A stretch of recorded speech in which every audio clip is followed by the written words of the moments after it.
অন্তর্বর্তী সরকারের মাননীয় প্রধান উপদেষ্টা শান্তিতে নোবেল বিজয়ী ডক্টর মোহাম্মদ ইউনূস এবং বৈষম্য বিরোধী ছাত্র জনতার প্রতি আমাদের দাবি, শান্তিপ্রিয় বৌদ্ধদের বিহারে জমি দখল, বিহারে হামলা ও বৌদ্ধ জনগোষ্ঠীর বাড়িঘরে পাঁচ ও লুটপাট সাম্প্রদায়িক এই নিষ্ঠুর বর্বরতার বিচার স্মরণের দাবিতে বৌদ্ধ ঐক্য সমাবেশ আজকের এই প্রেসক্লাবে আমি সবাইকে সুস্বাগতম জানাচ্ছি। অত্যন্ত দুঃখের সাথে আমাদেরকে বলতে হয়, বাংলাদেশে যখনই কোনো রাষ্ট্রীয় পরিবর্তন এসেছে সাথে সাথে সংখ্যালঘুদের উপর হামলা হয়েছে।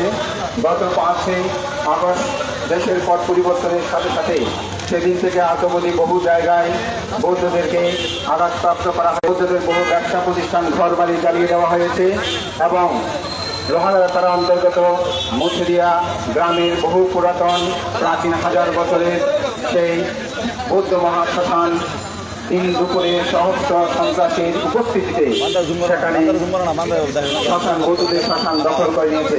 তারই প্রতিবাদে আমাদের আজকের এই 7টা দাবি নিয়ে আমাদের এই প্রতিবাদ সমাবেশ বা ঐক্য সমাবেশ। প্রথম হচ্ছে লোহাগাড়া উপজেলা মুছরিয়া গ্রামে হাজার বছরের প্রাচীন বৌদ্ধ শ্মশান গত 6 আগস্ট 2024 অবৈধভাবে দখল করেছে।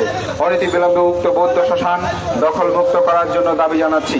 কক্সবাজার, উখিয়া, কুমিল্লা, খাগড়াছড়ি, চট্টগ্রামের রাউজান, রাঙ্গুনিয়া, বাঁশখালী, হাটাজারি সহ যে সকল বৌদ্ধ পল্লীতে হামলা চালিয়েছেন, ব্যবসা প্রতিষ্ঠান ঘরবাড়িতে অগ্নিসংযোগ করেছেন, দুষ্কৃতিকারীদের গ্রেপ্তার ও দৃষ্টান্তমূলক শান্তি দাবি করছি।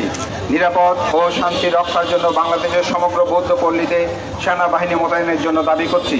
সম্প্রতি বৌদ্ধ ভিক্ষু ডক্টর এফ দীপঙ্কর মস্তবের হত্যাকারীদের আওতায় এনে এর সুষ্ঠু বিচারের দাবি করছি।